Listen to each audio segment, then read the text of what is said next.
है दोस्तों। तो विनाती ऑर्गेनिक्स लिमिटेड ने अपने क्वार्टरली अनाउंस कर दिए हैं। तो भाई इनका सीधा पहले हम क्वार्टरली चेक करते हैं, उसके बाद इस कंपनी का बिजनेस और फंडामेंटल एनालिसिस और साथ में टेक्निकल एनालिसिस भी देखेंगे। तो इस कंपनी जो सेल्स है अदो तो क्वार्टर ऑन क्वार्टर बेसिस पे वो 16% की ग्रोथ दिया है इसने। लास्ट ईयर इन्होंने 448 करोड़ की सेल्स की थी, जो बढ़ के 522 करोड़ हो गई है, यानी 16% से बढ़ा है। और साथ में प्रॉफिट की बात करें तो प्रॉफिट लास्ट ईयर इन्होंने 77 करोड़ का किया था, जो इस साल बढ़ के 95 करोड़ हो गया है, यानी कि 24% की ग्रोथ इन्होंने दी है। हालांकि अगर आप इसमें एक चीज़ देखो तो क्वार्टरली बेसिस पे इनका प्रॉफिट घटा है और सेल्स भी घटे हैं। आप देखो तो इधर 11553 थे तो वहाँ से 522 हो गए हैं, और 106 से 95 हुए हैं।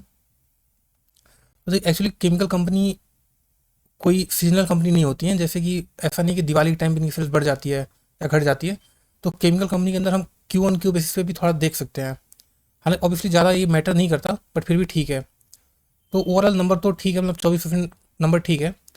और एक बार अगर हम इस कंपनी के बिजनेस के बारे में देखें तो ये जो कंपनी है एक केमिकल कंपनीज है। और केमिकल कंपनी में देखिए क्या होता है कि बहुत ही स्पेशलाइज्ड केमिकल्स होते हैं, और एक जो नॉर्मल हमारे जैसे लोग हैं, जो अगर आप केमिकल इंजीनियर नहीं हो तो आप उसको समझ नहीं सकते। तो अगर हम मोटा मोटी पढ़ें तो जैसे यहाँ पे लिखा हुआ है कि इस ये कंपनी कोई केमिकल बनाती है, ठीक है, जिसको बोलते हैं आईबीबी, आइसोब्यूटाइल बेंजीन। अब देखिए, अब हमें इसके लिए केमिस्ट्री पढ़ने की जरूरत नहीं है, हमें सिर्फ ये पता है कि जो केमिस्ट्री होती है, जो केमिकल्स होते हैं, वो किसी भी इंडस्ट्री के लिए रॉ मटेरियल होते हैं। मतलब कि ये जो केमिकल है, ये इस केमिकल को किसी और कंपनी को बेचेगी, और वो कंपनी इस केमिकल को यूज करके कुछ प्रोडक्ट बनाएगी और उस प्रोडक्ट को कंज्यूमर को बेचेगी। मतलब ये कंपनी खुद डायरेक्ट कंज्यूमर को सेल नहीं करती, ये किसी और बिजनेस को सेल करती है। मतलब ये बी टू बी बिजनेस है। और आमतौर पे बी टू बी जो बिजनेस होता है, बिजनेस टू बिजनेस, उसमें पी रेशियो ज़्यादा नहीं मिल पाता है, अनटिल अनलेस आप कोई ऐसा केमिकल बना रहे हो जो बहुत ही यूनिक हो, जो आमतौर पे दुनिया में कोई और ना बना पाए, और आप जिसको बेच रहे हो उसके पास अल्टरनेटिव ना हो आपके अलावा किसी और से खरीदने का।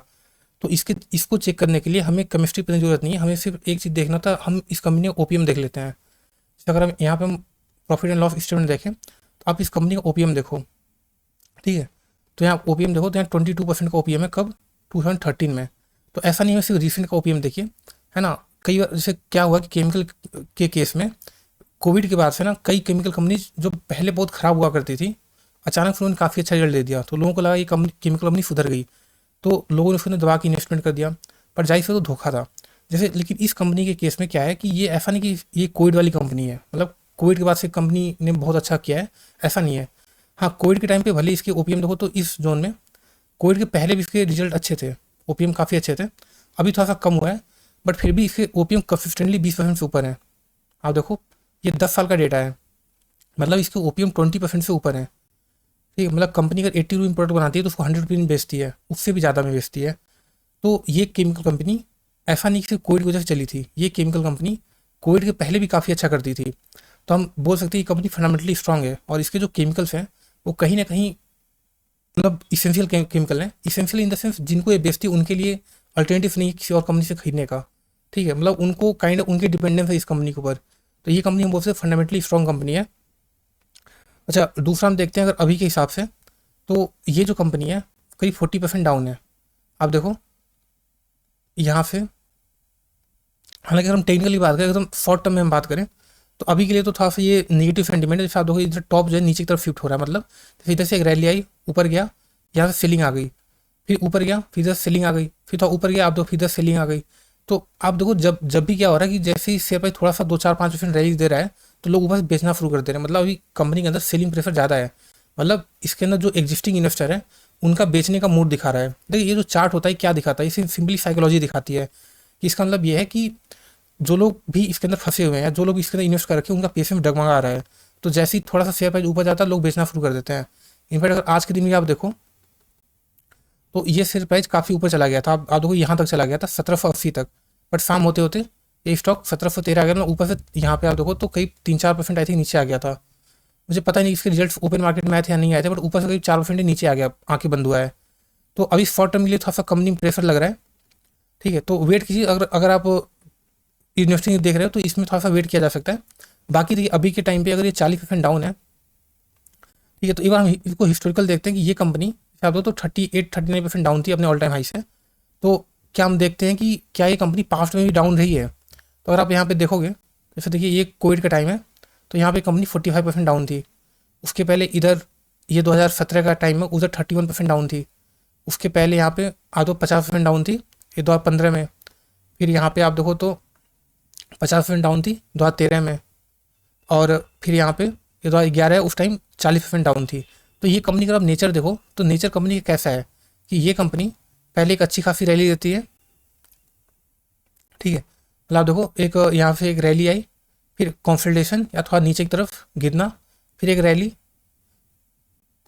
उसके बाद अगेन आप देखो तो यहाँ पे आप फिर से एक गिरावट होगी, और वो फिर से एक गिरावट, ठीक है, फिर यहाँ से एक रैली।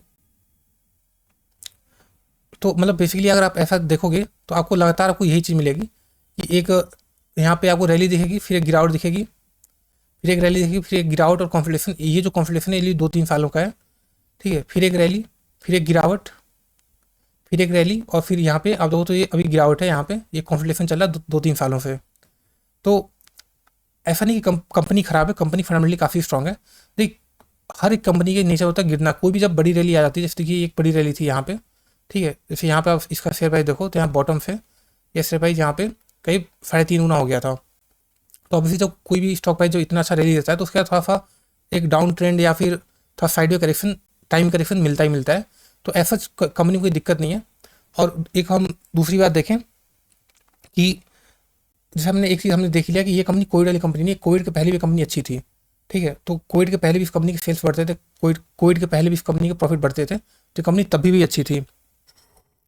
और एक चीज़ हम इसका, बट एक जो दिक्कत है उसका पी रेशियो है, जैसे अभी के टाइम इसका पी रेशियो काफ़ी ज़्यादा है, 46 का पी रेशियो है।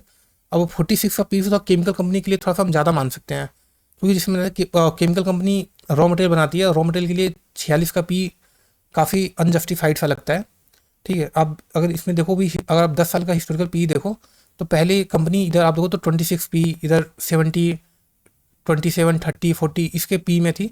पर जो यहाँ पे 2019 के बाद से, इस जोन के बाद से इसका पी रेशो काफ़ी ज़्यादा बढ़ा है, ठीक है। अभी 50 के पी पे है कंपनी, 50 नहीं, इधर 46। तो इसका जो पी काफ़ी तेज़ी से बढ़ा है। तो मे बी आने वाले टाइम में ये जो एक्सपेंशन है, जो इस टाइप की पी ग्रोथ है, मे बी शायद ना मिल पाए कंपनी को। तो अनटिल कंपनी अपनी अर्निंग बहुत ज़्यादा बढ़ा दे, बट अब पी एक्सपेंशन थोड़ा सा मुश्किल लग रहा है इस पॉइंट से। तो शायद कंपनी अब उतना अच्छा मतलब जैसे पास्ट में इसने रिजल्ट दिया है वैसी एक्सपेक्टेशन आपकी नहीं होनी चाहिए। लेकिन हाँ, अगर आप बॉटम पे खरीदेंगे, ठीक है, नियर बॉटम पे खरीदोगे तो अच्छा होगा। अगर हम बैलेंस शीट की बात करें कंपनी की, तो देख कंपनी के पास कोई कर्जा नहीं है। इसकी सबसे जो स्ट्रेंथ वाली बात है, आप यहाँ पे तो कंपनी जो रिजर्व है, कंपनी अपना खुद का पैसा, कंपनी खुद का पैसा लगातार बढ़ा है। कंपनी रिजर्व, कंपनी के 2500 करोड़ रुपये खुद के हैं। और कर्जा कितना है कंपनी का, बोरोइंग्स, तो आज के टाइम पे कंपनी सिर्फ 8 करोड़ का कर्जा है। 8 करोड़ तो कुछ भी नहीं होता, मतलब मोस्ट पहले ये रेंट वगैरह होगा, कहीं बिल्डिंग लिया होगा तो वहाँ पे रेंट दे रहे होंगे 8 करोड़। अदरवाइज तो आप तो इस कंपनी को कोई कर्जा नहीं है, ठीक है। प्लस कंपनी का एक्सपेंशन देखें, कंपनी ने एक्सपेंशन कितना किया है, तो आप फिक्स एसेट देखो आप, तो कंपनी ने लगातार अपने एक्सपेंशन बढ़ाते गए हैं। लाइक 2020 में कंपनी के पास 751 करोड़ की अपने खुद की लैंड, बिल्डिंग, फैक्ट्री ये सब थी, और आज बढ़ के 1300 करोड़ हो गई है। प्लस कंपनी 241 करोड़ का एक्सपेंशन अभी और कर रही है। तो केमिकल कंपनी के लिए बहुत ही जरूरी है कि आप लगातार एक्सपेंशन करते रहो, ठीक है। अगर आप एक्सपेंशन नहीं करोगे तो आप मतलब दिक्कत हो जाएगी आपके लिए। तो कंपनी फंडामेंटली स्ट्रांग है, ठीक है। और अभी चूँकि डिस्काउंट में मिल रहा है, तो आई थिंक ये, अगर आप इस कंपनी में इंटरेस्टेड हो तो ऑब्वियसली इसमें देखा जा सकता है, ठीक है। बाकी अपनी खुद की रिसर्च भी कर सकते हो। हाँ, बट एक चीज़ हमें टेक्निकल बताया शॉर्ट टर्म में, तो शॉर्ट टर्म में भी तो आपको परेशान कर, बट लॉन्ग टर्म के लिए कंपनी काफ़ी अच्छी है, ठीक है। बाकी अपना खुद का आप रिसर्च कर सकते हो। बाकी अगर आपको वीडियो अच्छी लगी तो आप मेरे चैनल को सब्सक्राइब कर सकते हो और वीडियो को लाइक भी कर सकते हो। Thank you.